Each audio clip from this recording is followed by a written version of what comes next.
இன்றைய தலைப்புச் செய்திகள். சென்னை கிண்டியில் செயல்பட்டு வரும் கலைஞர் நூற்றாண்டு அரசு மருத்துவமனையின் புற்றுநோய் துறையின் தலைமை மருத்துவராக பணியாற்றி வருபவர் பாலாஜி. இவரை இளைஞர் ஒருவர் கத்தியால் குத்திய சம்பவம் தமிழகத்தில் அதிர்வலையை ஏற்படுத்திய நிலையில் மருத்துவர் பாலாஜியிடம் முதல்வர் நலம் விசாரித்துள்ளார். மருத்துவர் பாலாஜி என்பவர் கத்தியால் குத்தப்பட்ட சம்பவம் பெரும் அதிர்ச்சியை ஏற்படுத்தியுள்ள நிலையில் இந்த சம்பவத்திற்கு தமிழக ஆளுநர் RN ரவி கண்டனம் தெரிவித்துள்ளார். எடப்பாடி பழனிசாமிக்கு விவசாய சங்கங்கள் பாராட்டு விழா நடத்துவது விந்தையாக உள்ளது என்று துரைமுருகன் தெரிவித்துள்ளார். பயிர் சாகுபடி குறித்த மின்னணு அளவீடு பணியிலிருந்து மாணவர்களை விடுவிக்க வேண்டும் என்று பன்னீர்செல்வம் தெரிவித்துள்ளார். டாக்டர் மீது கத்திக்குத்து தாக்குதல் தனிப்பட்ட சம்பவமாக பார்க்கக்கூடாது என்று வானதி ஸ்ரீனிவாசன் தெரிவித்துள்ளார். போலியான காரணத்தை சொல்லி மருத்துவர் மீது தாக்குதல் நடத்தப்பட்டுள்ளதாக அமைச்சர் மா. சுப்பிரமணியன் பேட்டியளித்துள்ளார். தேனி சங்கனோன்பட்டியை சேர்ந்த முத்து 2010ஆம் ஆண்டு இந்திய இராணுவத்தில் சேர்ந்தார். 14 ஆண்டுகளாக பணியாற்றி வந்த அவர் கடந்த 10ஆம் தேதி பணியில் இருந்தபோது உயிரிழந்தார். முத்துவின் உடல் தனி விமானம் மூலம் மதுரை கொண்டு வரப்பட்டு அங்கிருந்து அமரர் ஊர்தி மூலம் தேனி பங்களாமேட்டில் உள்ள அவரது இல்லத்திற்கு கொண்டு செல்லப்பட்டது. நாட்டுக்காக உயிர் நீத்தது பெருமை என்று ராஜஸ்தானில் வீரமரணமடைந்த தமிழக இராணுவ வீரர் மனைவி உருக்கமாக தெரிவித்துள்ளார். மருத்துவர் தாக்குதல் சம்பவம் குறித்து மருத்துவர்கள் வேலைநிறுத்தம் அறிவிப்பு வெளியிட்டுள்ளனர். வரும் 2025 ஜனவரி முதல் ரேஷன் கார்டு வைத்துள்ள அனைவருக்கும் மகளிர் உரிமை தொகை வழங்கப்படும் என்று வருவாய்த்துறை அமைச்சர் KSSR ராமச்சந்திரன் தெரிவித்திருந்த நிலையில் தகுதியுள்ள நபர்களுக்கு மட்டுமே கலைஞர் மகளிர் உரிமை தொகை வழங்கப்படும் என்று தெளிவுபடுத்தியுள்ளார். அனைத்து சிறுபான்மையின மக்களுக்கும் தமிழ்நாடு முதலமைச்சர் மு. ஸ்டாலின் ஒருவர்தான் உண்மையான பாதுகாப்பு என்று தமிழ்நாடு மாநில சிறுபான்மையினர் நல ஆணைய தலைவர் அருட்தந்தை சோஜோ அருண் சேச தெரிவித்துள்ளார். வரும் 2026 சட்டசபை தேர்தல் தோல்வி பயத்தின் காரணமாகவே அனைத்து மகளிருக்கும் உரிமை தொகை வழங்க திமுக அரசு முடிவு செய்திருப்பதாக பாமக நிறுவனர் ராமதாஸ் குற்றம் சாட்டியுள்ளார். தமிழ்நாட்டில் யாருக்கும் பாதுகாப்பு இல்லை என அதிமுக முன்னாள் அமைச்சர் ஜெயக்குமார் தெரிவித்துள்ளார். அனைத்து மருத்துவ சங்கங்களும் அறிவித்திருந்த வேலைநிறுத்த போராட்டத்தை வாபஸ் பெற்றதாக சுகாதாரத்துறை அமைச்சர் மா. சுப்பிரமணியன் தெரிவித்துள்ளார்.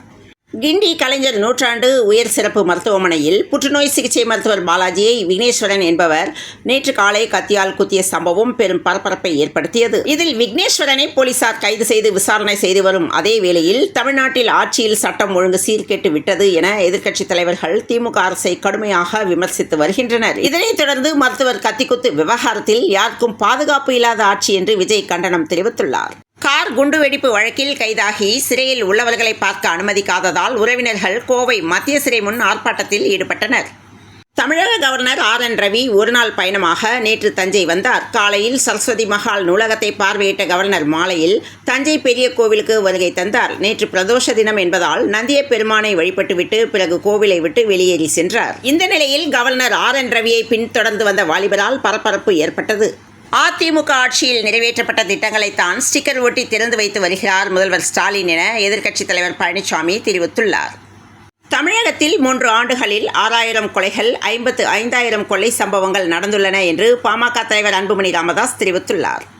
சட்டவிரோத பண பரிமாற்றத்தில் ஈடுபட்டு 1148 கோடியை போலி நிறுவனங்கள் பெயரில் பங்கு சந்தையில் முதலீடு செய்த OPG குழுமத்தின் நிறுவனம் மற்றும் வீடுகளில் அமலாக்கத்துறை அதிகாரிகள் சோதனை நடத்தி 8,38 லட்சம் ரூபாயை பறிமுதல் செய்துள்ளனர். விருதுநகர் மாவட்டம் வத்திராயிருப்பு அருகே புதுப்பட்டியை சேர்ந்தவர் ராஜ் கௌதமன், வயது 74. கடந்த 1950 ஆகஸ்ட் 25 பிறந்தவர். இயற்பெயர் புஷ்பராஜ். புதுச்சேரி அரசு கலைக் கல்லூரிகளில் தமிழ்துறை பேராசிரியராக பணியாற்றினார். இவரது மனைவி பரிமளமும் தமிழ்துறை பேராசிரியராக பணியாற்றி வந்தார். இந்த நிலையில் தமிழ் பண்பாட்டு ஆய்வாளர் ராஜ் கௌதமன் காலமானார். திருச்சி அருகே உள்ள மருங்காபுரி பகுதியை சேர்ந்தவர் வெங்கட்ராமன். இவர் அதே பகுதியை சேர்ந்த ஒரு சிறுமியிடம் தன்னை காதலிக்குமாறு பலமுறை ஆசை வார்த்தை கூறியுள்ளார். இதை நம்பிய அந்த சிறுமி வெங்கட்ராமனை காதலித்து வந்துள்ளார். ஆனால் வெங்கட்ராமன் ஆபாச வீடியோக்களை எடுத்து சிறுமியை தொடர்ந்து பாலியல் பலாத்காரம் செய்ததால் கைது செய்யப்பட்டுள்ளார். சர்வதேச சுற்றுலா தலமான கொடைக்கானலுக்கு தினமும் ஏராளமான சுற்றுலா பயணிகள் வருகின்றனர். இங்கு வரும் வாகனங்களுக்கு கடந்த 7/5/2024 முதல் இ-பாஸ் நடைமுறை அமலில் இருக்கிறது.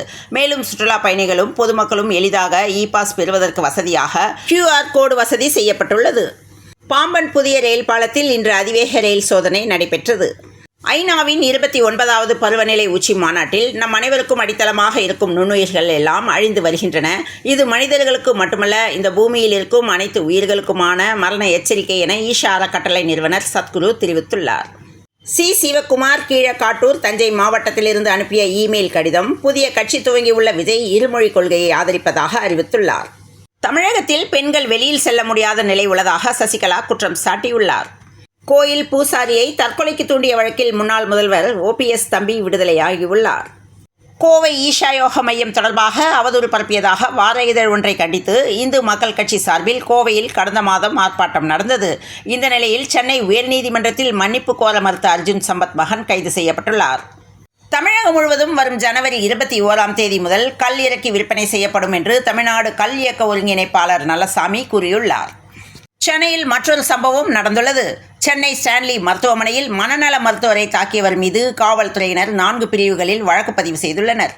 மருத்துவர் பாலாஜி மீதான தாக்குதலை கண்டித்து தமிழகம் முழுவதும் அரசு மற்றும் தனியார் மருத்துவர்கள் ஒருநாள் அடையாள வேலை நிறுத்த போராட்டத்தில் இன்று ஈடுபடுகின்றனர். எல்லா உயிரும் சமம் தானே, 2 பக்கமும் பாருங்க என்று விக்னேஷின் தாய் கதறி அழுதுள்ளார்.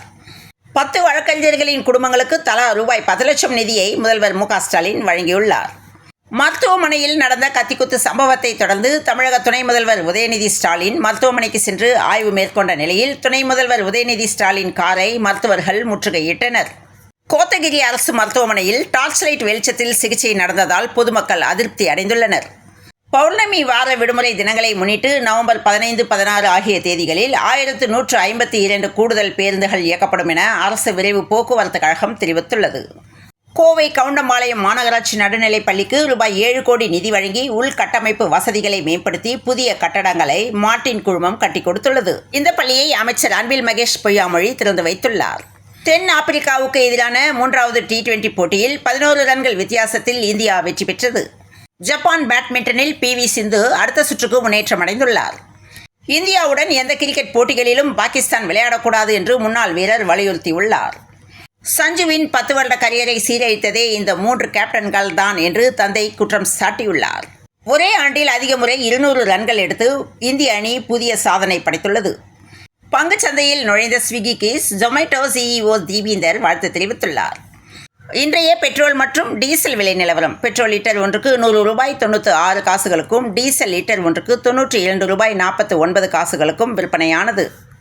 சென்னையில் இன்று 22 கேரட் ஆபரண தங்கத்தின் விலை ஒரு சவரன் ₹56,352 1 கிராம் ₹7,044 விற்பனையாக உள்ளது.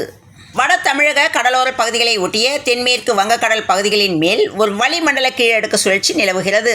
கேரள கடலோர பகுதிகளை ஒட்டிய தென்கிழக்கு அரபிக்கடல் பகுதிகளின் மேல் ஒரு வளிமண்டல கீழடுக்கு சுழற்சி நிலவுகிறது. இதன் காரணமாக இன்று தமிழகத்தில் அநேக இடங்களிலும் புதுவை மற்றும் காரைக்கால் பகுதிகளிலும் லேசானது முதல் மிதமான மழைக்கு வாய்ப்புள்ளதாக சென்னை வானிலை ஆய்வு மையம் தகவல் தெரிவித்துள்ளது. மேலும் 12 மாவட்டங்களில் இரவு 10 மணி வரை மழைக்கு வாய்ப்புள்ளதாகவும் தகவல் தெரிவித்துள்ளது. தொடர்ந்து இணைந்திருங்கள் பிரபாஸ் கதமம் செய்திகளுடன். மீண்டும் மற்றொரு செய்தியில் சந்திப்போம். வணக்கம்.